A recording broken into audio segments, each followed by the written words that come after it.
Yang juga menjadi sorotan adalah dugaan keterlibatan Ibtu Rudiana, ayah Eki. Hari ini tim kuasa hukum Saka Tatal melaporkan Ibtu Rudiana dan sejumlah penyidik yang menangani kasus Vina dan Eki 2016 lalu dengan dugaan pelanggaran etik dan kesewenangan jabatan serta pelanggaran HAM.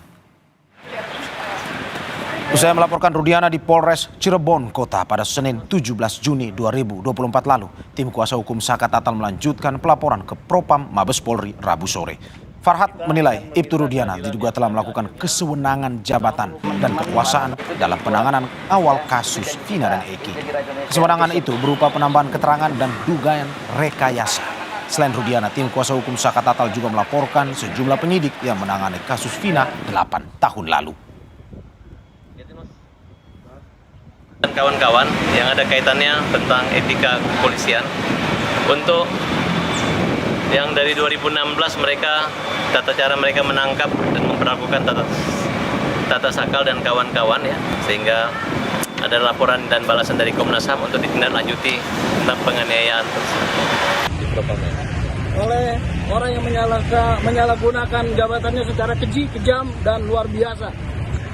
Penyiksaan terhadap anak bangsa Indonesia oleh oknum penyidik sebelumnya. Yang memeriksa ini sekaligus bapaknya korban. Kalau dia bapaknya korban, dia harus komentar tuh. Ya, semacam. Hari ini kita sudah laporkan dan sudah diterima oleh Propam.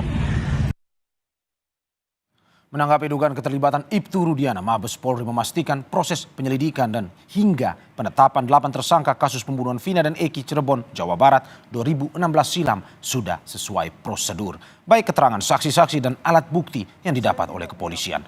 Kadif Humas Mabes Polri Irjen Sandi Nugroho menegaskan telah mengonfirmasi keterangan tersebut setelah memeriksa Ibtu Rudiana, ayah dari Eki, oleh Propam Polri beberapa waktu lalu. Dari Laka Lantas, kemudian ada yang nangani di TKP awal, terus ada Ibtu Rudiana sebagai ayah korban, semuanya sudah diperiksa oleh Propam maupun dari Itwasum, dan sampai dengan saat ini semuanya sesuai dengan ketentuan. Oleh karena itu, rumor yang berkembang di luar atau mungkin pendapat atau persepsi boleh, tetapi yang jelas bahwa sekali lagi penyidik melaksanakan pemeriksaan berdasarkan alat bukti yang didapatkan, baik itu keterangan saksi ataupun alat bukti yang lainnya.